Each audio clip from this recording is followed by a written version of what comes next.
Hi everyone, আপনাদের সকলকে স্বাগত জানাই হোমমেড ডেলিকেসিসের আরও একটা নতুন রান্নার ভিডিওতে।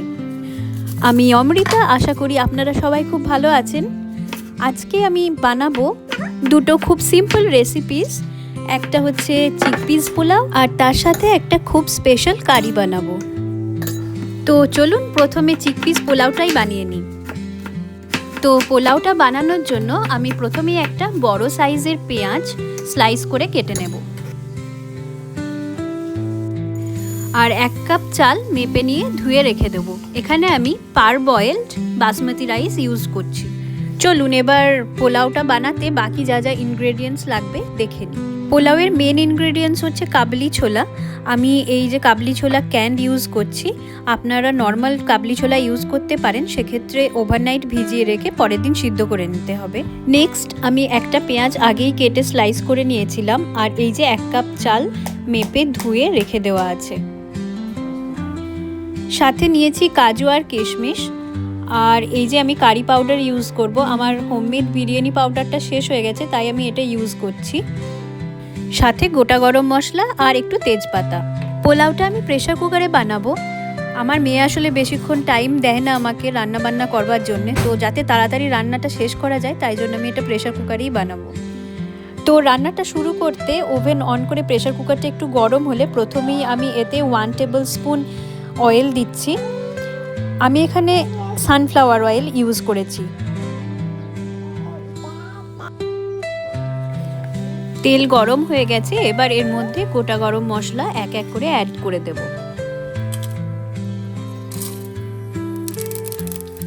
গোটা গরম মশলা আর শুকনো লঙ্কার একটা সুন্দর গন্ধ বেরিয়েছে। ঠিক এই সময় আমি এর মধ্যে কেটে রাখা পেঁয়াজ অ্যাড করে দিলাম।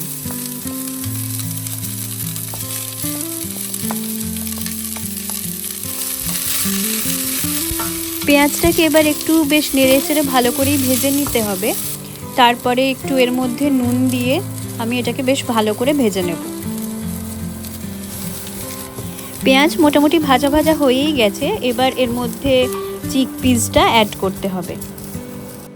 এই ক্যানের মধ্যে স্টিমড বয়েলড চিকপিস জল শুদ্ধ রাখা থাকে, তো আমি জলটা ফেলে দিচ্ছি, নিয়ে চিকপিসটা আমি কুকারে অ্যাড করে দেবো।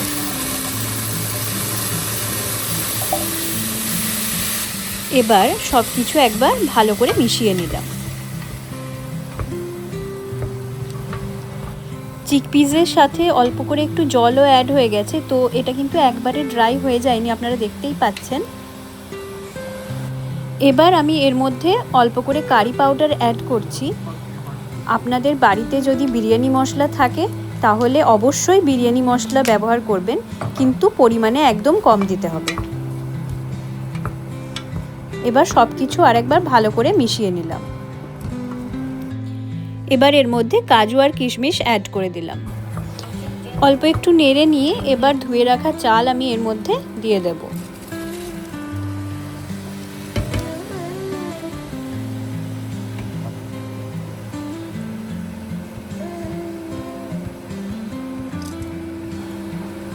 চাল আর চিকপিস ভালো করে মিশিয়ে নিয়ে আমি এর মধ্যে জল দেব। জলের পরিমাণ কিন্তু হবে যতটা পরিমাণ চাল তার ডাবল, মানে আমি 1 কাপ চাল দিয়েছি, তো জল দেব আমি 2 কাপ।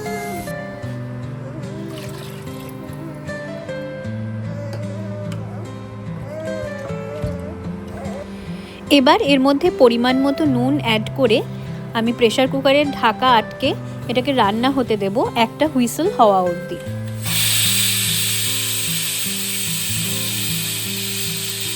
প্রেসার কুকারের একটা সিটি উঠে গেছে, এবার আমি গ্যাস ওভেনটা বন্ধ করে দেব আর প্রেসার কুকারটাকে গরম ওভেনটা থেকে সরিয়ে অন্য একটা জায়গায় রেখে দেব। চলুন তো এবার নেক্সট আইটেমটা বানিয়ে নেওয়া যাক। তার জন্য প্রথমেই আমাদের যেটা লাগবে সেটা হচ্ছে আনারস। মিষ্টি আনারস এইভাবে কেটে মার্কেটে পাওয়া যাচ্ছিল, তাতে আমার খাটনি কিন্তু অনেকটাই কমে গেছে। আনারসটাকে প্রথমেই আমি কিউব কিউব করে কেটে নেব। এই রান্নাটা ফারাহ খানের ব্লগে একদিন শেফ বিকাশ খান্না মাত্র 5 মিনিটে বানিয়েছিলেন, তো দেখে খুব ইন্টারেস্টিং লাগলো, ভাবলাম ট্রাই করে দেখি। তো আনারস কিউব করে কেটে নিয়েছি। এবার এটার মধ্যে অল্প করে কারি পাতা,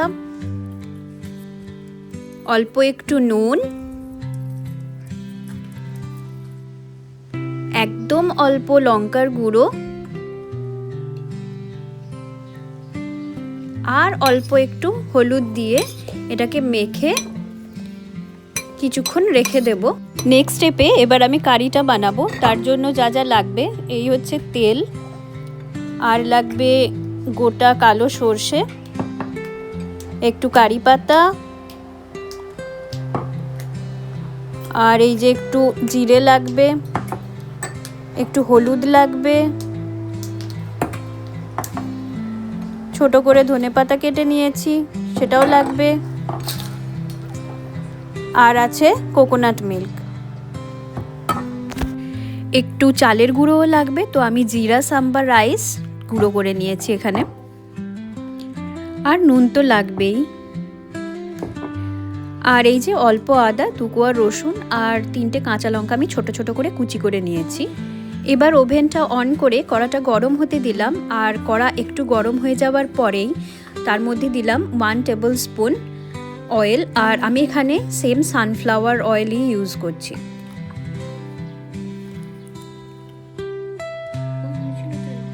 কড়া গরম হয়ে গেছে, এবার এর মধ্যে এক এক করে ফোড়ন অ্যাড করব। প্রথমেই দিলাম অল্প গোটা কালো সর্ষে, তারপর অল্প একটু কারি পাতা দিলাম, আর দিলাম একটু গোটা জিরে। ভাজা ফোড়নের একটা সুন্দর গন্ধ বেরিয়েছে। এই সময় আমি এর মধ্যে ছোট ছোট কুচি করে রাখা আদা, রসুন আর লঙ্কা এর মধ্যে অ্যাড করে দিলাম। এবার মশলাটা একটু ভালো করে ভেজে নেব।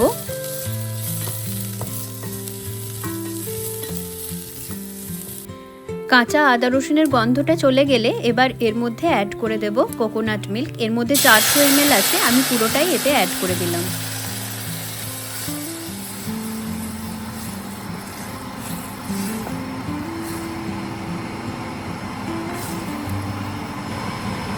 নেক্সট 1 টিস্পুন হলুদও আমি এর মধ্যে অ্যাড করে দিলাম। ভালো করে হলুদটা গ্রেভিতে মিশিয়ে নিচ্ছি, আর গ্রেভির কালারও কিন্তু চেঞ্জ হচ্ছে আস্তে আস্তে। ফাইনালি সুন্দর ভাইব্রেন্ট কালারটা এসছে গ্রেভিতে। এবার আমি এর মধ্যে নুন অ্যাড করে দিলাম, আর একটু ভালো করে মিশিয়ে নিলাম নুনটা। গ্রেভি কিন্তু আমাদের প্রিপেয়ার্ড।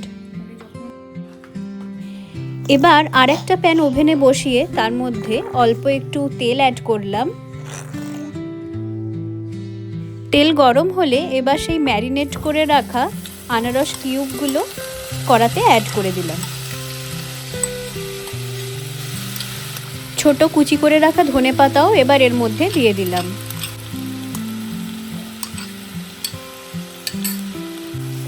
ভালো করে এবার এটাকে কিছুক্ষণ রান্না করব।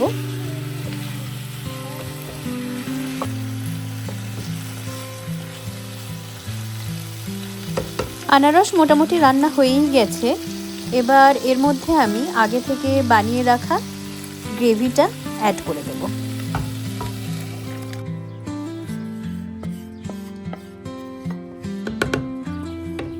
এবার ফাইনালি সব কিছু একবার ভালো করে মিশিয়ে নিলাম, আর আমাদের পাইনাপল কারি কিন্তু তৈরি হয়ে গেছে।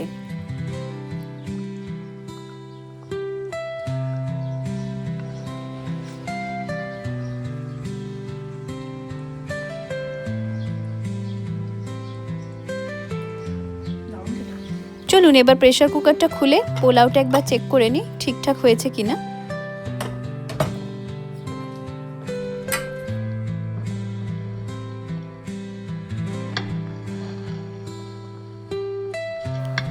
রাইস একদম পারফেক্টলি কুক হয়ে গেছে। এবার এর মধ্যে আমি একটু গরম মশলার গুঁড়ো আর ঘি দিয়ে নামিয়ে নেব। এই ঘিটা কিন্তু আমার হোমমেড, আমি বাটার কিনে নিয়ে এসে বাড়িতে ঘি বানিয়ে নিই। এখানে ইন্ডিয়ান দোকান থেকে একবার ঘি কিনে এনেছিলাম, বাট কীরকম ভেজাল ভেজাল লাগছিল, একটা অদ্ভুত গন্ধ ছিল, তাই জন্য আমি এখন বাড়িতে নিজেই বানিয়ে নিই। ফাইনালি আমাদের পোলাও আর পাইনাপল কারি দুটোরই প্লেটিং হয়ে গেছে। তবে এই পাইনাপল কারিটা আমার মনে হলো যে একটু ডেজার্ট হিসেবে বেশি ভালো লাগছিল, কারণ মিষ্টি মিষ্টি একটু।